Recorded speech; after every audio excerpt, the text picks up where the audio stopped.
أما بعد فأعوذ بالله من الشيطان الرجيم بسم الله الرحمن الرحيم ما آتاكم الرسول فخذوه وما نهاكم عنه فانتهوا صدق الله العلي العظيم وصدق رسوله النبي الأمين المتين الكريم ونحن على ذلك لمن الشاهدين والشاكرين والحمد لله رب العالمين ان اللہ وملائکتہ یصلون علی النبی یا ایہا الذین آمنوا صلوا علیہ وسلموا تسلیما اللہم صلی علی سیدنا مولانا محمد وعلی آل سیدنا مولانا محمد وبارک وسلم صلاۃ و سلاما علیک یا رسول اللہ وعلى آلك وأصحابك يا شفيعنا عند الله يوم الجزاء صلی اللہ تعالی علیہ وسلم. حاضرین گرامی محترم، ایک بہت ہی پیاری حدیث مبارکہ نظروں سے گزری، سوچا یاد کر لوں، ثواب مجھے بھی ملے گا اور آپ کو سنا دوں، آپ کو بھی معلوم ہو جائے گا. یہ حدیث مبارکہ حضرت عبد الرحمن ابن ابو قراد رضی اللہ تعالیٰ عنہ سے روایت ہے. عن عبد الرحمن ابن ابی قراد ان نبی صلی اللہ تعالی علیہ وسلم توضأ یوما. حضرت عبد الرحمن ابن ابو قراد رضی اللہ تعالیٰ عنہ سے روایت ہے کہ ایک دن حضور نے وضو فرمایا. وضو فرمایا تو ہوا کیا؟ فجعل اصحاب النبی صلی اللہ علیہ وسلم یتمسحون بوضوئہ. تو حضور پاک صلی اللہ علیہ وسلم کے صحابہ سرکار کے وضو کے پانی کو لے لے کر اپنے جسم پر مسلنے لگے. یہ حضور کی خصوصیت ہے. ساری دنیا کے اندر محبتوں کا جو معیار چل رہا ہے، چاہے وہ لیلا مجنوں کی محبت ہو یا ہیر رانجھا کی محبت ہو یا آج کے روڈ رومیو والی محبتیں ہوں، جو بھی اپنے محبوب سے پیار کرتا ہے تو بس اس کے حسن سے پیار کرتا ہے، خوبصورتی سے پیار کرتا ہے، چہرے سے پیار کرتا ہے. کوئی اپنے محبوب کے تھوک سے پیار نہیں کرتا، کوئی اپنے محبوب کے پسینے سے پیار نہیں کرتا، کوئی اپنے محبوب کی کھکار سے پیار نہیں کرتا.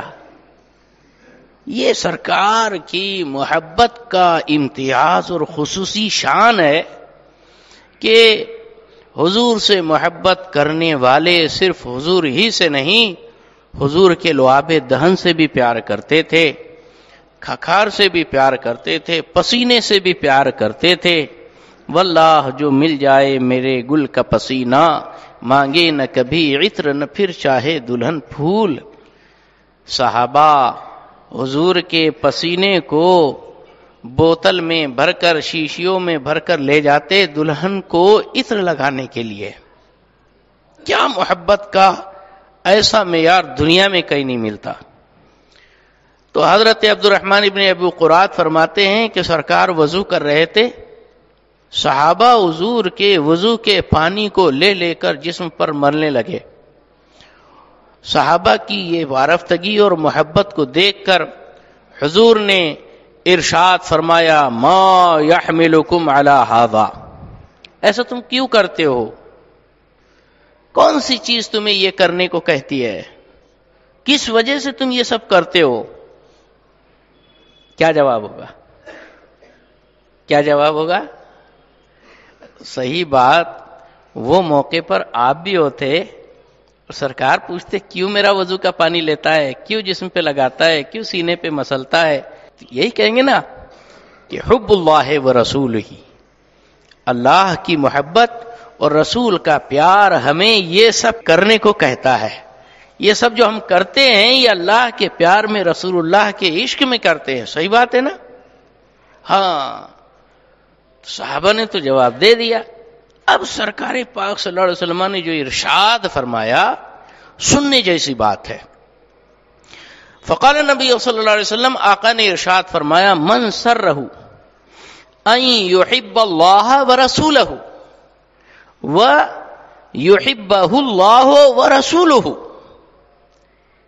جو یہ چاہے کہ وہ اللہ رسول سے محبت کرے اور اللہ رسول بھی اس سے محبت کرے، یعنی خود اپنے اندر عشق رسول، عشق خدا پیدا کرنا چاہے اور خدا رسول بھی اس سے محبت کرنے لگ جائے، یہ چاہتا ہے. کتنی زبردست مقام مرتبے کی بات ہے نا یہ، کہ جو یہ چاہتا ہے کہ وہ خدا سے محبت کرے، رسول سے محبت کرے، اور پھر اللہ بھی اس سے پیار کرے، رسول بھی اس کو محبت فرمائے، تو ایک نسخہ وہ حضور نے عطا فرمایا کہ جو نسخہ لوگ ڈھونڈتے تو ڈھونڈتے رہ جاتے، حضور نے کرم رحم فرماتے ہوئے بلا کسی عوض کے فری آف چارج اپنی طرف سے انعامت کے طور پر عطا فرما دیا. حضور فرماتے ہیں من سرہ ان یحب اللہ ورسولہ، جو یہ چاہتا ہے کہ اللہ رسول سے پیار کرے، وَيُحِبُّهُ اللَّهُ وَرَسُولُهُ، اور اس سے اللہ و رسول پیار کرے، تو فَلْيَصْدُقْ فِي حَدِيثِهِ اِذَا حَدَّثَ، تو پھر جب بات کرے نا تو سچ بولے، جھوٹ بالکل نہ بولے. جب ہمیشہ سچ بولنے کی عادت ڈالے گا تو ہوگا کیا؟ وہ اللہ سے پیار کرنے لگ جائے گا. دکھاوے کی محبت نہیں رہیں گی، سچی اور حقیقی محبت اور عشق رسول پیدا ہوگا. ایسے تو سب عشق رسول کے دعوے دار ہیں نا. اور جب کوئی مقرر سامعین کو کہتا ہے پیارے نبی کے پیارے دیوانوں، اے اللہ رسول کے چاہنے والوں، اے رسول اللہ کے عاشقوں، اے عاشقان مصطفیٰ، اے رسول اللہ کے دیوانوں، یہ سب تو بولتے ہیں، سب دیوانے ہو گئے. ہاں، اپنے آپ کو بھی خدا و رسول کا دیوانہ ہی کہتا ہے ہر انسان، اور ہر کوئی سمجھتا بھی اور سمجھنا بھی چاہیے یار. عشق رسول اور عشق خدا کے بغیر ایمان ہوتا ہی نہیں مکمل.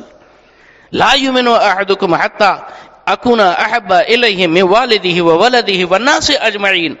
کوئی بھی مومن کامل نہیں ہو سکتا جب تک کہ حضور اس کی نظر میں اس کے باپ، اس کی اولاد اور تمام لوگوں سے زیادہ پیارے اور محبوب نہ ہو جائے. تو محبت رسول ہی تو عین ایمان ہے، جان ایمان ہے. ہاں، اسی لیے تو اعلیٰ حضرت فرماتے ہیں ایسی محبت بسا لو، ایسی محبت بسا لو، ایسی محبت بسا لو کہ انہیں جانا، انہیں مانا، نہ رکھا غیر سے کام. للہ الحمد، میں دنیا سے مسلمان گیا. ان کو جاننا، ان کے ماننا، یہی گویا مسلمان ہونا ہے اور اسلام کے ساتھ دنیا سے رخصت ہونا ہے. حالت ایمان پر خاتمہ اسی وقت ہوگا جب انہیں جانے گا، انہیں ہی مانے گا اور کسی غیر سے کوئی کام نہیں رکھے گا. تو عشق رسول ہی عین ایمان ہے، اور یہ محبت رسول پیدا کرنے کا آسان نسخہ اور اہم ضروری نسخہ، بنیادی روح، ایمان کی روح ہے عشق رسول، اور عشق رسول کی روح ہے سچ بولنا. چھٹا مومن نہیں ہو سکتا. ایسا کیسے؟ بہت بڑا دعویٰ کر دیا نا. بخاری شریف کی حدیث ہے، آیت المنافق ثلاث، منافق کی 3 نشانیاں ہیں، 3 نشانیاں.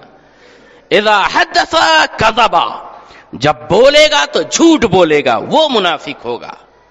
وَإِذَا وَعَدَ أَخْلَفَ، جب وعدہ کرے گا وعدہ خلافی کرے گا. وَإِذَا اؤْتُمِنَ خَانَ، اور جب اس کے پاس امانت دی جائے گی امانت میں خیانت کرے گا. یہ 3 باتیں جس میں ہے وہ پکا اوریجنل خالص 100% پیور منافق ہے. یہ حضور نے فرمایا. پتا چلا کہ ایمان والا ہونے کے لیے سچ بولنا یہ کمپلسری ہے. اپنے آپ کا جائزہ لے لو، تھرمامیٹر آ گیا، اپنے آپ کو ناپ لو، کسوٹی آ گئی، پرکھ لو. کتنا سچ بولتے ہیں ہم، کتنا جھوٹ بولتے ہیں ہم. جھوٹ وہ چیز ہے، لعنت اللہ علی الکاذبین، قرآن کی آیت ہے، جھوٹوں پر اللہ کی لعنت. سچوں کی بات یہ کہ اللہ فرماتا ہے کونوا مع الصادقین، سچوں کے ساتھ ہو جاؤ. معاملہ یہ ہے کہ ایک سچ کہہ دیا سرکار غوث پاک نے، کرامت یہ ہوئی کہ پکے ڈاکو توبہ کر لیے. سچائی کی یہ برکت ہے، اور ہمارے حضور کی تو بے شمار خصوصیات ہے. خاتم النبیین ہے، رحمت للعالمین ہے، راحت العاشقین ہے، مراد المشتاقین ہے، شمس العارفین ہے، سراج السالکین ہے۔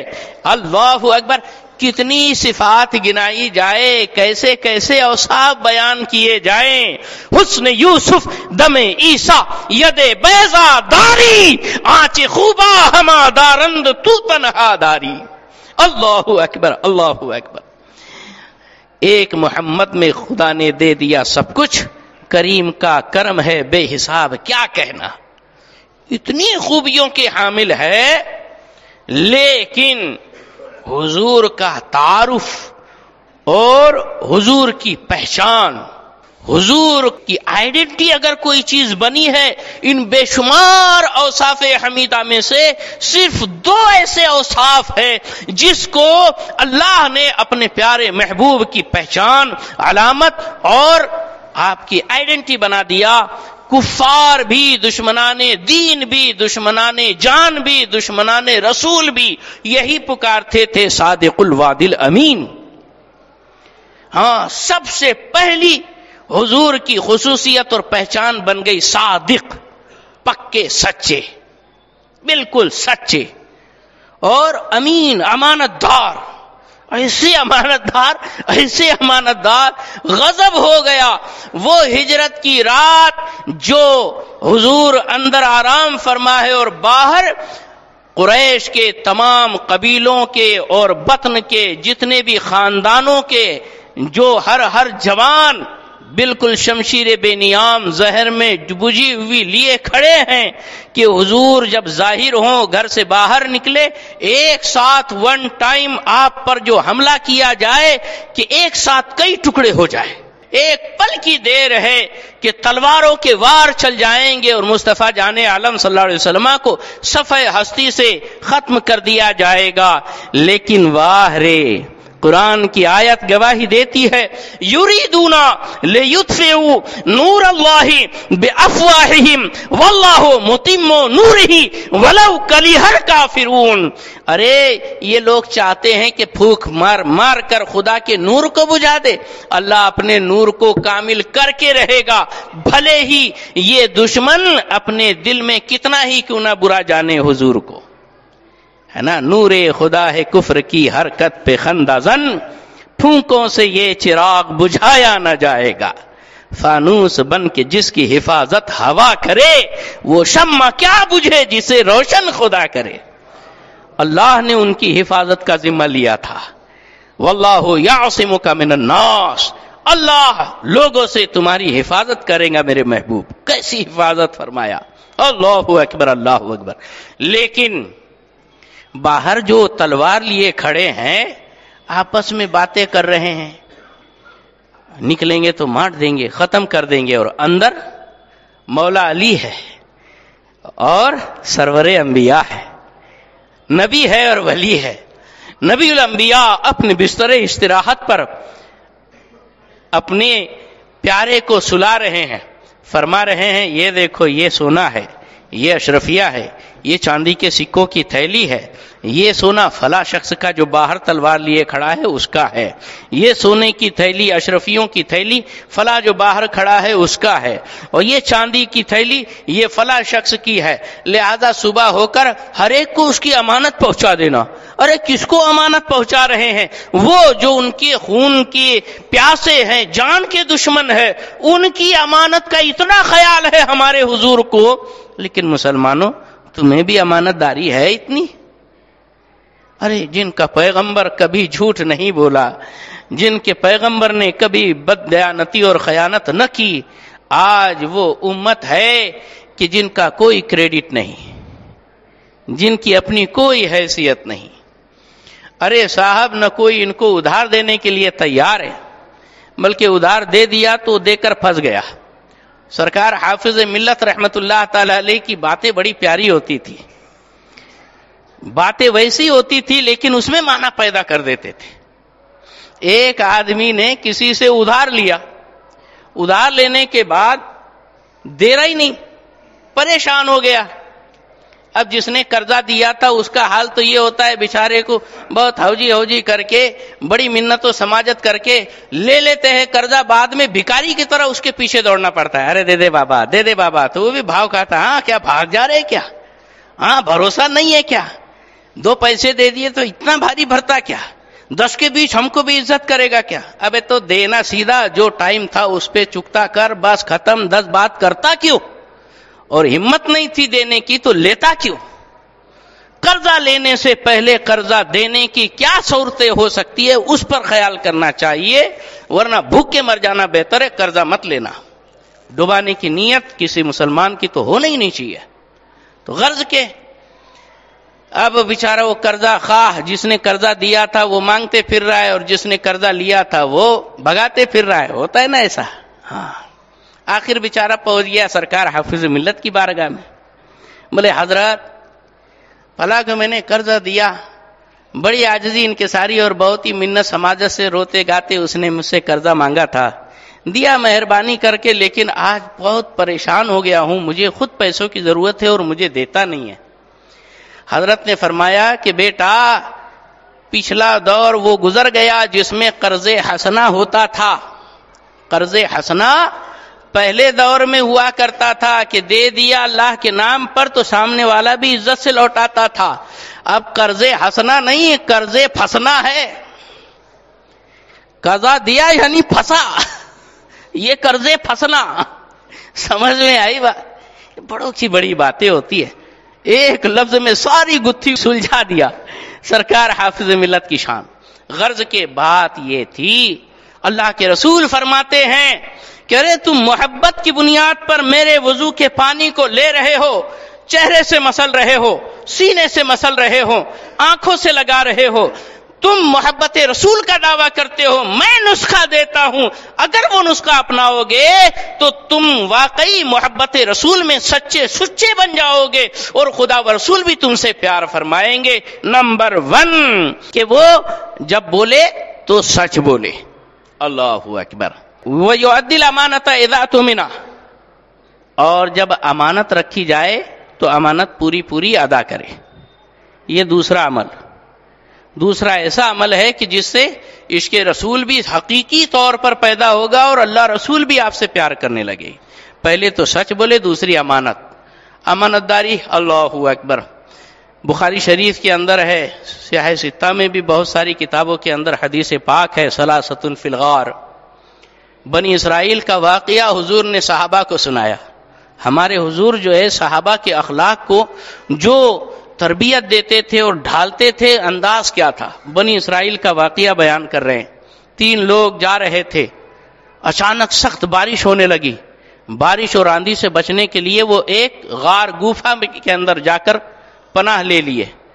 اتنی دھوم کی بارش اور ہوا آندھی چلنے لگی کہ ایک بڑی سی چٹان لنڈھک کر سیدھے غار کے منہ پر آ کر فکس ہو گئی۔ یہ تینوں اندر پھنس گئے۔ اتنی بڑی چٹان اور اتنا بڑا پتھر تھا وہ کہ تینوں نے ایڑی چوٹی کا زور لگا لیا لیکن ٹس سے مس نہ ہوئی۔ سب لوگ اپنی جان سے بالکل مایوس ہو گئے کہ اب مرنا ہے، موت کے سوا کوئی چارہ نہیں۔ تو پھر کہتے ہیں کہ ایسا کرو، جس نے بھی اپنی زندگی میں کوئی نیک عمل کیا ہوگا اس کے وسیلے سے خدا کی بارگاہ میں دعا مانگو، اللہ تبارک و تعالیٰ اس کی دعا قبول فرمائے گا اور یہ مصیبت دور فرمائے گا۔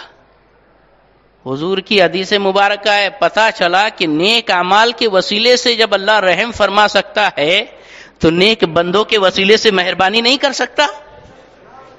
ہاں نیک عمل وسیلہ بن سکتے ہیں۔ ارے پیاروں کے پیارے مصطفیٰ جان عالم سید المحبوبین امام المرسلین محمد الرسول اللہ وسیلہ نہیں بن سکتے؟ محبوب سبحانی وسیلہ نہیں بن سکتے؟ محبوب یزدانی وسیلہ نہیں بن سکتے؟ محبوب الہی وسیلہ نہیں بن سکتے؟ ارے جب اللہ کے محبوب اعمال اگر وسیلہ بن سکتے ہیں تو محبوب افراد بھی وسیلہ بن سکتے ہیں۔ غرض کے اب پہلے نے ہاتھ اٹھائے، یا اللہ تعالیٰ تو جانتا ہے، سب کچھ جانتا ہے، میرے بوڑھے ماں باپ ہے لیکن میں اپنے ماں باپ کی بڑی خدمت کرتا ہوں اور میرا معمول ہے کہ جب تک میرے ماں باپ کو کھلا پلا نہیں دیتا اپنے بال بچوں کو نہیں کھلاتا۔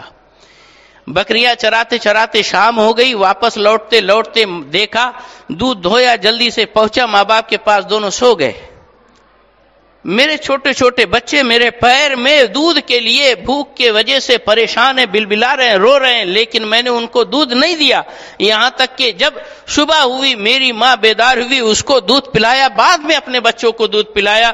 میرے مولا اگر یہ صرف میں نے تیری رضا کے لیے کیا تھا تو یہ مصیبت ہم سے دور کر دے۔ کرم مالک کا، چٹان سرک گئی، اتنی سرکی تینوں نکل نہیں سکتے، لیکن اجالا آنے لگا، آکسیجن آنے لگا، امید کی کرن پھوٹی، پتا چلا زندگی کے اندھیرے میں روشنی پیدا کرنا ہے، قبر کے اندھیرے کو اگر دور کرنا ہے ماں باپ کے ساتھ اچھا سلوک کرو، ماں باپ کی خدمت کرو، چاہے ماں باپ جیسے ہو۔ اللہ اکبر۔ پھر دوسرے آدمی نے ہاتھ اٹھائے، اے میرے مولا تو خوب جانتا ہے، بڑا مالدار تھا، گھر کا کام نکلا، مزدور آئے، مزدوری کیے، ایک شخص تھا جس کی کافی مزدوری ہو گئی، سب کو میں نے مزدوری دی، اس کو بھی دینا چاہا، لیکن وہ کسی وجہ سے نکل گیا تو پھر واپس آیا ہی نہیں۔ اب میں اس کی امانت کے طور پر یہ رقم لے کر بیٹھا رہا، کئی دن ہوئے وہ نہیں آیا، میں نے اپنے دھندے میں اس کی رقم کو انویسٹ کر دیا، یہاں تک کہ خوب برکت ہوئی، بہت ساری بکریاں، گائے اور اونٹ، بہت سارا ریوڑ تیار ہو گیا۔ زمانے کے بعد وہ آدمی آیا، ارے بوڑھا ہو گیا ہوں، سارا میرا مال ختم ہو گیا، طاقت نہیں مزدوری کر سکوں، روزی اور روٹی اور گزر بسر کے بالکل فاقے کشی کی موقع آ گیا ہے، لہذا میری مزدوری تمہارے ذمہ تھی، واپس دو۔ کہا یہ دیکھو یہ سامنے جتنے ڈھیر ساری بکریاں، وہ ڈھیر ساری گائیں، وہ ڈھیر سارے اونٹ، یہ سارے مویشی تمہارے ہیں، لے کے جاؤ۔ کہا ارے بابا کیا مذاق کر رہے، غریب آدمی ہے تو اس کا مطلب یہ نہیں کہ مذاق اڑاؤ، یار میرے تو بس تھوڑے بہت پیسے بنتے تھے۔ کہا نہیں ایسی بات نہیں، میں مذاق نہیں کر رہا، تم نہیں آئے، تمہاری وہ رقم میں نے کاروبار میں لگا دی، اللہ نے اس میں اتنی برکت دی، یہ سارا کچھ تمہارا ہی ہے، لے کے جاؤ۔ وہ بھی بیچارہ اٹھایا، لے کے چلے گیا۔ یا اللہ، اس میں صرف تیری رضا کا مقصد تھا اور کچھ میرا مقصد نہیں تھا، واقعی میں اپنے کام میں سچا تھا، میرے مولا یہ مصیبت دور کر دے۔ پھر چٹان ہل گئی، ہاں لیکن اتنی نہیں کہ تینوں نکل سکے۔ تیسرے نے کہا یا اللہ میں بہت جوان تھا، ہٹا کٹا تھا، حسین خوبصورت تھا، بہت ہی مالدار بھی تھا، مجھ پر لڑکیاں مرتی تھی، لیکن میں کسی کی طرف توجہ نہیں دیتا تھا، ہاں میرے چچا کی یا میرے فلاں رشتہ دار کی لڑکی سے مجھے محبت ہو گئی، اس کی طرف عاشق دیوانہ بن گیا، 1000 روپیہ دے کر اس کو راضی کیا، جب قریب ہونے لگا اس نے اللہ کا نام لیا، جیسے ہی خدا کا نام سنا لرزہ براندام ہو کر میں نے اس کو چھوڑ دیا۔ میرے مولا وہ جو اس وقت میں سب کچھ قدرت رکھنے کے باوجود گناہ سے بچا تو صرف تیرے نام کی ہیبت اور تیرے خوف اور تیرے تجھ سے ڈر کر اور تیری رضا کے لیے میں نے اس کو چھوڑ دیا۔ یا اللہ اگر سچ بات ہوگی کھول دے۔ پوری چٹان ہٹ گئی، تینوں نکل گئے۔ کیا پتا چلا؟ اس میں بھی ایک امانت دار تھا۔ اللہ کے رسول یہی فرماتے ہیں۔ اور تیسری بات وَأَن يَحْسُنَ جِوَارَ مَن جَاوَرَهُ، کہ جو پڑوس میں رہے اس کے ساتھ اچھا سلوک کرے، چاہے پڑوس میں مسلمان رہے تو بھی اس کے ساتھ اچھا سلوک کرو، چاہے پڑوس میں ہندو رہے تو بھی اس کے ساتھ اچھا سلوک کرو۔ ہمارے پیغمبر نے، ہمارے حضور نے یہی ہم کو سکھایا ہے، یہ ہے ہمارے حضور کی پیاری پیاری مقدس تعلیمات۔ بتاؤ صاحب، یہ ہے اسلام۔ تو یہ 3 چیزیں جو کرے گا، سب سے پہلے سچ بولے گا، دوسرا امانتداری اپنائے گا، تیسرا پڑوسیوں سے اچھا سلوک کرے گا، تو اللہ کے رسول فرماتے ہیں اس میں سچا عشق رسول پیدا ہو جائے گا اس کے دل میں، اور عشق خدا پیدا ہو جائے گا، اور اس سے اللہ بھی پیار فرمائے گا اور رسول اللہ بھی محبت فرمائیں گے۔